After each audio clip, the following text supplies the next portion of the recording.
Hola y bienvenidos. Vamos a hacer este problema, que es un clásico, se encuentra en el tomo 2 del Física de Paul Tipler, es el problema número 59 en el libro, y si bien nos dan la solución, el problema no aparece resuelto.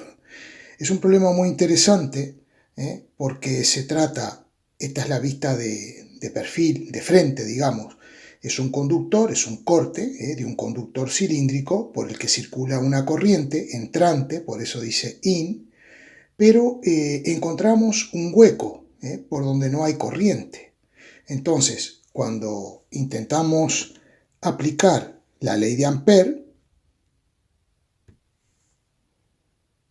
esta nos exige que la distribución de la corriente sea simétrica. Y en este caso no hay simetría ninguna, porque aquí hay un hueco por donde no hay corriente. Entonces, lo que podemos hacer es salvar la ley de Ampère mediante un artificio. Podemos considerar el campo magnético creado por un cilindro de forma tal que la corriente esté distribuida uniformemente y no tenga hueco, y luego superponer a esa solución el campo magnético creado por un hueco, entre comillas, por el cual circula una corriente saliente hacia afuera. Sabemos que si las corrientes son contrarias, en cualquier punto fuera del cilindro, los campos tendrán la misma dirección, sentido opuesto y diferente módulo, por lo cual será una buena forma de calcular el campo debido a esta configuración. Entonces, primero vamos a calcular el campo a una distancia x igual 2r, considerando que el cilindro no tiene el hueco. Y luego vamos a calcular el campo magnético creado por el hueco, considerando que circula una corriente saliente por el mismo.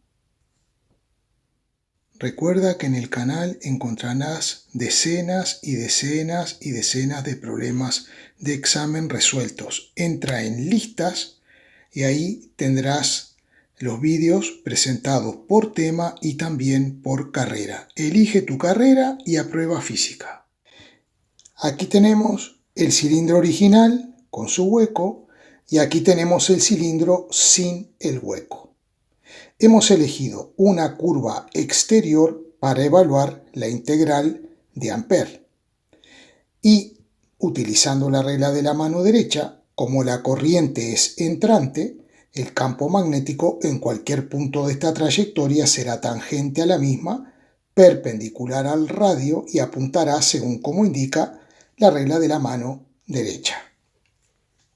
Ahora bien, considerando la integral, vemos que el ángulo entre el elemento de trayectoria diferencial de L y el campo es un ángulo de 0 grado, por lo cual nos quedará aquí que el ángulo, al ser 0 grado, el coseno es 1. Ahora, tenemos que calcular la corriente a través de todo este cilindro que no tiene el hueco. A esta corriente le llamaremos I'. Y cuidado, que no es igual que esta corriente. Si a donde había hueco ahora esto es macizo y circula corriente, esta corriente I' evidentemente será mayor que la corriente original que pasa cuando está presente el hueco. Entonces, ¿cómo podemos calcular esta corriente?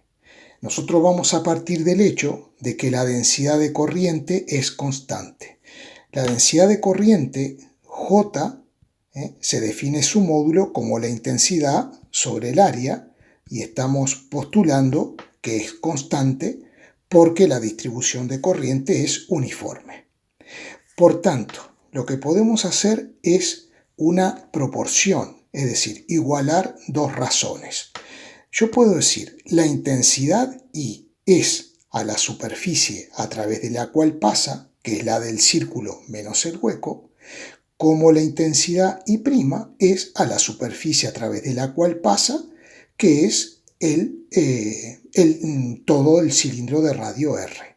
Entonces esa proporción nos quedará de esta forma. I dividido pi por radio al cuadrado menos pi por a al cuadrado, que sería esta superficie, con el hueco, la superficie amarilla que está coloreada. Esto será igual a I' dividido pi por r al cuadrado, que es la superficie a través de la cual pasa toda esta corriente. Recordemos que la corriente que yo tengo que considerar, la intensidad de corriente que tengo que considerar en la integral de Ampère, es la que atraviesa cualquier superficie delimitada por esta curva.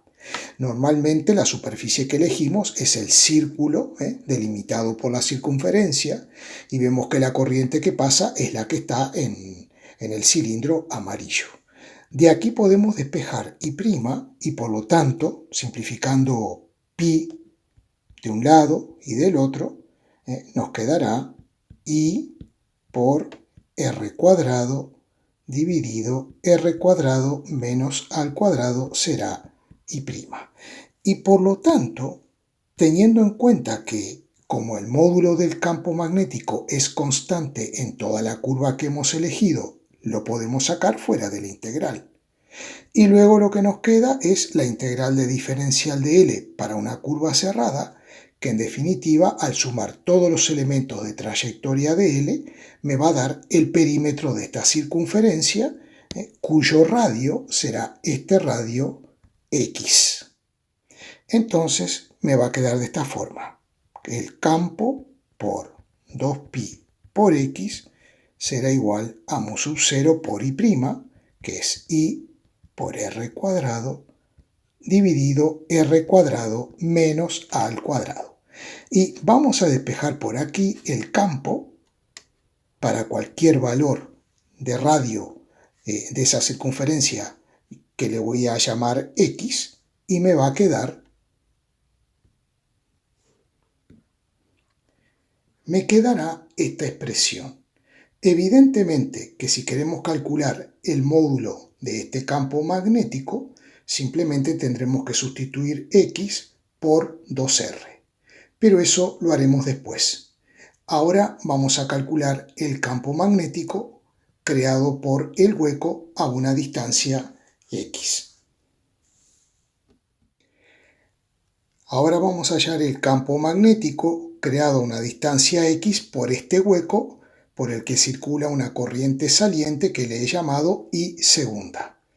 La regla de la mano derecha nos permite saber que si la corriente es saliente, cosa que indica el pulgar, el campo magnético apuntará, como indican los dedos, siempre que tengamos en cuenta que tiene que ser perpendicular a R. Le voy a llamar R a la distancia desde el centro del hueco hacia el punto que queremos considerar. Y vamos a tomar una circunferencia concéntrica que tenga este radio R. Tomando esta circunferencia, aplicamos la integral de Ampère. Sabemos que el primer miembro nos dará el campo por 2pi por R, y el segundo miembro será mu sub 0 por I segunda. Tenemos que calcular la corriente que circula por este hueco, esta corriente saliente. Y para eso nos vamos a basar en la constancia de la densidad de corriente. Teníamos que la intensidad total es a la superficie total, que es pi por r cuadrado menos pi por a cuadrado, y ahora tendremos que I segunda la tendremos que dividir entre pi por a al cuadrado. De esta forma, entonces podemos sustituir I segunda y la expresión del campo nos quedará esta expresión. Ahora, tenemos que vincular R con X. X está medida desde el origen. Entonces, R viene a ser X menos B. Y por lo tanto, vamos a hacer esa sustitución. Por tanto, nos queda esta expresión para el módulo del campo magnético a un punto X cualquiera con respecto al origen ahora. Ya tenemos las dos expresiones del campo, ahora lo que tenemos que hacer es superponerlas, lo que significa sumarlas vectorialmente, teniendo en cuenta que lo tenemos que hacer justamente vectorialmente. El campo creado por el cilindro sin el hueco apunta hacia las Y negativas, y mientras que el campo creado por el hueco apunta hacia las Y positivas. Finalmente, aquí tenemos la expresión para el campo magnético creado a una distancia X del origen por el cilindro macizo sin tener en cuenta el hueco, y aquí la expresión para el campo magnético creada por el hueco. El campo del cilindro macizo es hacia abajo, hacia las Y negativas, y este es hacia arriba, por la regla de la mano derecha. Les he llamado B1 y B2 respectivamente. Y también podemos expresarlos vectorialmente. Ponemos la flechita arriba, el signo de menos, porque B1 apunta hacia las J negativas, y el vector unitario o versor J, que es el que nos caracteriza el eje Y. Y lo mismo B2, positivo porque apunta hacia arriba, caracterizado o multiplicado por el vector J para hacer que esta expresión sea realmente un vector. Y le vamos a poner la flechita aquí arriba. Finalmente, como nos piden el campo total para X igual a 2R, simplemente sustituimos donde aparece la X por 2R, me queda esta expresión y esta que está aquí. Y bueno, y luego finalmente puedo sacar factor común, mu sub 0 por I sobre 2pi multiplicado por R2 menos A2, porque aparece en ambos términos. Al hacerlo y expresarlo vectorialmente nos queda de esta forma.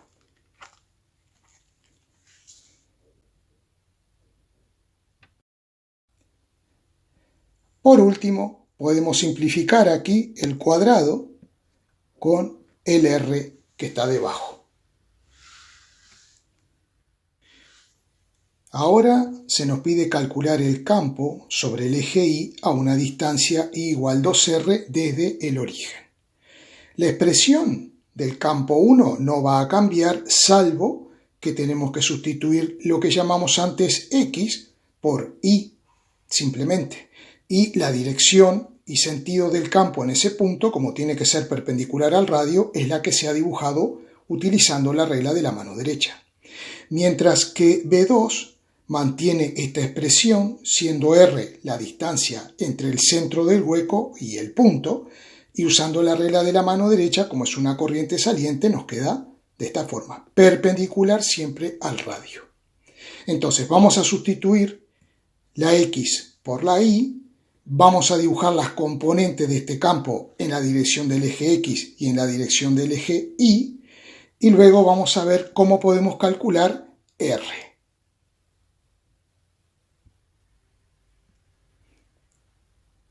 Hemos sustituido la X por la Y, y luego al dibujar las componentes B2X y B2Y tenemos que notar lo siguiente. Este angulito que nos aparece aquí, que le he llamado phi, es igual que este. ¿Por qué? Porque este lado es perpendicular a este, y este otro lado, que es la hipotenusa de este triángulo, es perpendicular al radio. Entonces, por criterio de perpendicularidad, estos dos ángulos son iguales. Luego, R, esta distancia, como tengo un triángulo rectángulo, que aquí hay un ángulo recto, puedo aplicar Pitágoras y decir que R es la raíz cuadrada de b al cuadrado más I al cuadrado. Vamos a hacer la sustitución y también vamos a aprovechar para sustituir la I por 2R, que es la condición del problema. Y también tendremos que calcular luego las componentes en X y en Y del campo 2. El campo 1 me va a quedar de esta forma, y como apunta hacia las X positivas será positivo multiplicado por el versor Y, que es el vector unitario con el cual identificamos los vectores que están en el sentido o en la dirección, digamos, del eje X.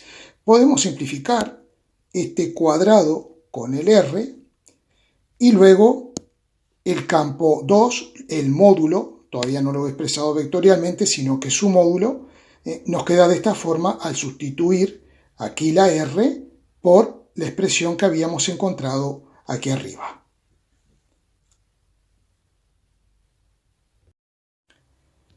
Para calcular la componente B sub 2x, tenemos la hipotenusa, que es el módulo del campo 2, y el angulito φ. Entonces, como B2x es el cateto contiguo o adyacente, planteamos coseno, coseno de φ. Y para hallar B sub 2i, como esta figura es un rectángulo, es un paralelogramo, pero es un rectángulo, B2i es igual que este cateto, que es el opuesto al ángulo. Por lo tanto, para B2x planteamos coseno del ángulo φ y para B2i plantearemos seno del ángulo φ. Entonces nos quedará de la siguiente forma.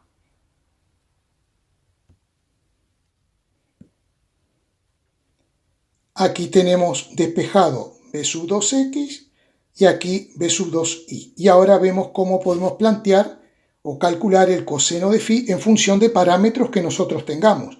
Para eso vamos a observar este triángulo, donde el coseno del ángulo sería el cateto contiguo, que es 2r, dividido la hipotenusa, que ya sabíamos que era la raíz cuadrada, ¿no?, de 2r cuadrado más b al cuadrado. Y lo mismo con el seno. El seno es b sobre la hipotenusa r. Vamos al planteo.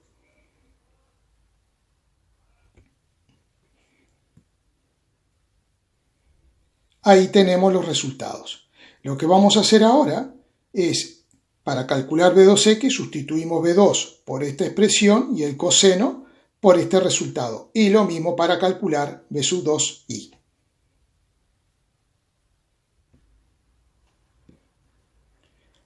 Así nos va quedando B sub 2x, que ya esta componente la podemos expresar vectorialmente.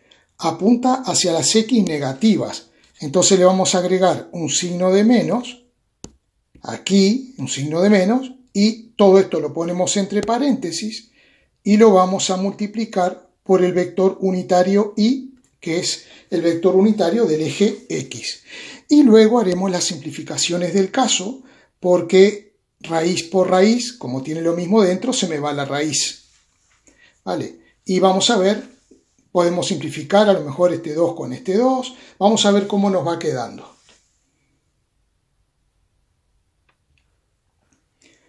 Hemos aprovechado a calcular B sub 2i, que es B sub 2 por el seno del ángulo.